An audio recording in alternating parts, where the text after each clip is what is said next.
अब बात जंग की, पश्चिम एशिया में चल रहे उस जंग की जिसकी बात हर तरफ हो रही है और कयास ये लगाए जा रहे हैं कि महायुद्ध कभी भी भड़क सकता है।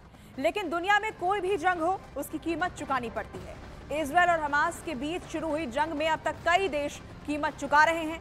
तारीख थी 7 अक्टूबर 2023 जब हमास ने गाजा से इजरायल के खिलाफ युद्ध की शुरुआत की थी। हमास के हमले में इजरायल में 1000 से ज्यादा लोग मारे गए थे, जबकि 250 इजरायलियों को हमास ने बंधक बना दिया था, जिसके बाद इजरायल ने हमास के खिलाफ जंग का मोर्चा खोल दिया और आज 7 तारीख को इजरायल ने उस हमले को फिर से याद किया है। इजरायल की राजधानी यरूशलेम में लोग इस हमले के विरोध में एकजुट हुए और गम मनाया गया। लेकिन एक साल बाद भी ये जंग खत्म होती हुई नहीं दिख रही है। गाजा ने आज फिर इजरायल पर रॉकेट से हमला कर दिया तो इजरायल ने दूसरी तरफ लेबनान के खिलाफ अपने हमले तेज कर दिए हैं। जो तस्वीरें आप देख रहे हैं, ये तस्वीरें दरअसल यरूशलेम में से सामने आई। एक साल पूरा हो चुका है जब हमास ने इजरायल पर हमला किया था। 1000 से ज्यादा लोग मारे गए थे, 250 इजरायलियों को बंधक बना लिया गया था। इस हमले की आज बरसी है और यरूशलेम में लोग इकट्ठा हुए इस हमले का विरोध करने के लिए। लेकिन अभी जिस मोर्चे पर इजरायल और ईरान खड़े दिखाई देते हैं, वहां से एक नए जंग की आहट भी साफ दिखाई दे रही है। इस जंग की कीमत आम लोगों ने चुकाई है। इधर आपको बता दें कि एक बार फिर से हमला तेज कर दिया गया है।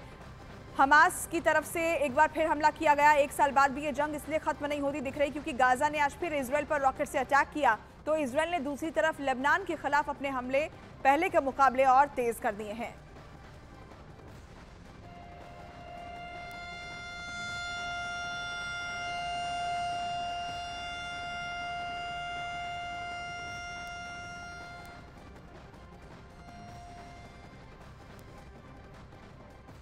इजरायल का पूरा फोकस अभी लेबनान पर है। गाजा के बाद इजरायल लेबनान में बड़ी जंग लड़ रहा है। ये इतनी बड़ी जंग है कि लेबनान में हिजबुल्लाह चीफ के मारे जाने के बाद ईरान ने इजरायल पर हमला कर दिया था। उधर लेबनान में हिजबुल्लाह चीफ के खात्मे के बाद भी इजरायल रुकने को तैयार नहीं है। इजरायल लेबनान पर धुआंधार हमले कर रहा है और ग्राउंड ऑपरेशन में भी जुटा हुआ है। अब सवाल यह है कि ये जंग कितनी लंबी चलेगी। आइए इसे तारीखों में समझते हैं। 1978 की बात सबसे पहले, जब लेबनान पर इजरायल ने पहला हमला किया था तब हिजबुल्लाह अस्तित्व में नहीं आया था। लेकिन इजरायल के हमले में लेबनान में 200 लड़ाके मारे गए थे, जबकि इजरायल के सिर्फ 18 सैनिकों की मौत हुई थी। इसके बाद 1982, आपको बता दें कि 1982 में लेबनान पर सबसे बड़ा हमला हुआ था और इस हमले में लेबनान में 20,000 लोगों के मारे जाने का दावा किया गया, जबकि इजरायल के 654 सैनिकों की इसमें जान चली गई थी। ये युद्ध 3 साल तक चला था। फिर इसके बाद साल आता है 1996 का, जब लेबनान में इजरायल के नए दुश्मन की एंट्री हो गई। एक एक करके तारीखें आपको बताते जा रहे हैं। साल के हिसाब से आप देख सकते हैं, पहली बार हिजबुल्लाह के खिलाफ इजरायल ने जंग का मोर्चा 1996 में खोला। इसमें हिजबुल्लाह के 13 लड़ाके मारे गए, जबकि 250 लोगों की तब मौत हुई थी। फिर साल 2006 में भी लेबनान में हिजबुल्लाह और इजरायल की सेना के बीच जंग हुई, जिसमें लेबनान में 1000 से ज्यादा लोग मारे गए, जबकि इजरायल के 121 सैनिकों की मौत हो गई। इसके बाद साल 2024 में इजरायल एक बार फिर हिजबुल्लाह के खिलाफ जंग लड़ रहा है। हिजबुल्लाह के ठिकानों पर ताबड़तोड़ हमले कर रहा है। 27 सितंबर को इजरायल के हमले में हिजबुल्लाह चीफ मारा गया था, लेकिन इजरायल ने लेबनान में अपना हमला लगातार जारी रखा हुआ है। इजरायल लेबनान में हिजबुल्लाह के ठिकानों को पूरी तरह से तबाह करने पर आमादा है। लेकिन इसी बीच हिजबुल्लाह चीफ के मारे जाने के बाद ईरान ने इजरायल पर सबसे बड़ा हमला कर दिया था और इसी हमले के बाद इजरायल ने ईरान से बदला लेने की कसम खा ली है। अब सवाल यह है कि अगर इजरायल ने ईरान पर पलटवार किया तो इस जंग में कितने मोर्चे खुलेंगे।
ईरान ने इजराइल को रौंद डाला।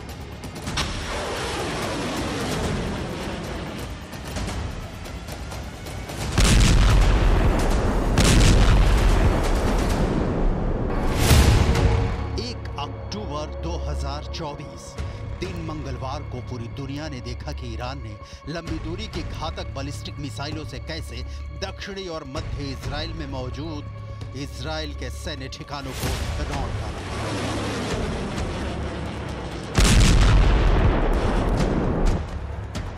भले ही पीएम नेतन्याहू, रक्षा मंत्री योव गैलेंट और इजरायली सेना के चीफ दावा करें कि उन्होंने ईरान के मिसाइल हमलों को नाकाम कर दिया गया है, लेकिन उनके इन दावों की हवा अमेरिकी मीडिया ने निकाल कर रख दी है। Israeli media the times of Israel ने वॉशिंगटन पोस्ट की रिपोर्ट के हवाले से ऐसी खबर छापी है जिसने पूरे इजराइल में कोहराम मचा दिया है। जरा देखिए इजराइल के द टाइम्स ऑफ इजराइल ने ईरानी मिसाइल हमलों को लेकर क्या सच्चाई बताई है। तेल अवीव में मिसाइल सुनामी, तबाह हुए इजरायली अड्डे।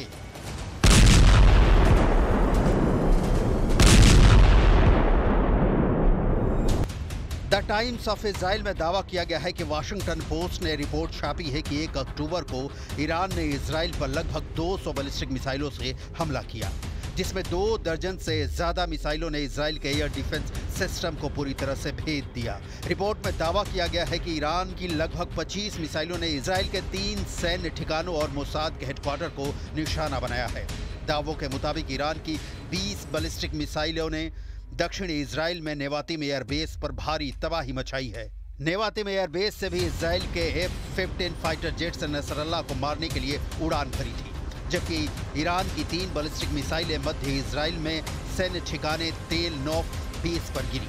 वहीं कम से कम 2 बैलिस्टिक मिसाइलें गिलोत में इजराइल के मोसाद के हेडक्वार्टर के पास गिरी हैं।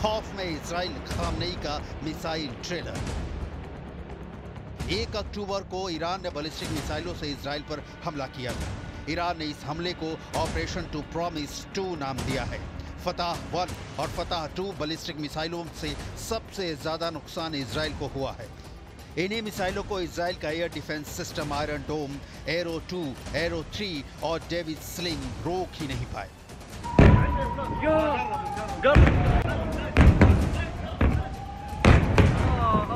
ईरान के सुप्रीम लीडर अली खामनेई भी 4 अक्टूबर को दावा कर चुके हैं कि ईरान का मिसाइल हमला शानदार रहा है। लगभग 5 साल बाद हजारों ईरानियों के बीच में खामनेई ने ऐलान किया कि ये तो अभी इजराइल ने ईरान का मिसाइल ट्रेलर देखा है। अगर जरूरत पड़ी तो ईरान इजराइल के वजूद को मिटाने के लिए बहुत बड़ा मिसाइल हमला कर सकता है। हम आपको दिखाते हैं कि ईरान को अपनी मिसाइल ताकत पर इतना जबरदस्त भरोसा कैसे है कि वो अमेरिका, इजराइल, पश्चिमी और यूरोपीय देशों को एक साथ धमका रहा है। जरा ये वीडियो देखिए। ये वो ईरानी मिसाइलें हैं जिनके दम पर इजराइल पर हमला किया गया है। वीडियो में आप साफ देख सकते हैं कि अली खामनेई ने 10 महीने पहले ही ईरान की एक मिसाइल की पूरी जानकारी अपने टॉप कमांडो और जनरलों से लेना शुरू कर दी थी। खामनेई को अंदाजा लग गया था कि गाजा युद्ध पहले लेबनान तक पहुंचेगा और उसके बाद उसकी आग ईरान तक पहुंचेगी। वीडियो में साफ देखा जा सकता है कि खामनेई ईरान की घातक मिसाइलों को देखकर काफी जोश में दिख रहे हैं। क्रूज, बैलिस्टिक और हाइपरसोनिक मिसाइलों को खामनेई एक के बाद एक देखते जा रहे हैं। वीडियो लगभग 10 महीने पहले का है। इस वीडियो में खामनेई को ईरानी सेना के चीफ और टॉप कमांडर ईरान की मिसाइलों के अलावा आत्मघाती ड्रोन के बारे में बता रहे हैं। खामनेई ने 10 महीने पहले ही अंदाजा लगा लिया था कि उन्हें इजराइल जैसे दुश्मनों पर बहुत बड़े पैमाने पर मिसाइल हमले करने पड़ सकते हैं और अब ईरान इन्हीं मिसाइलों से इजराइल पर भीषण हमले कर रहा है।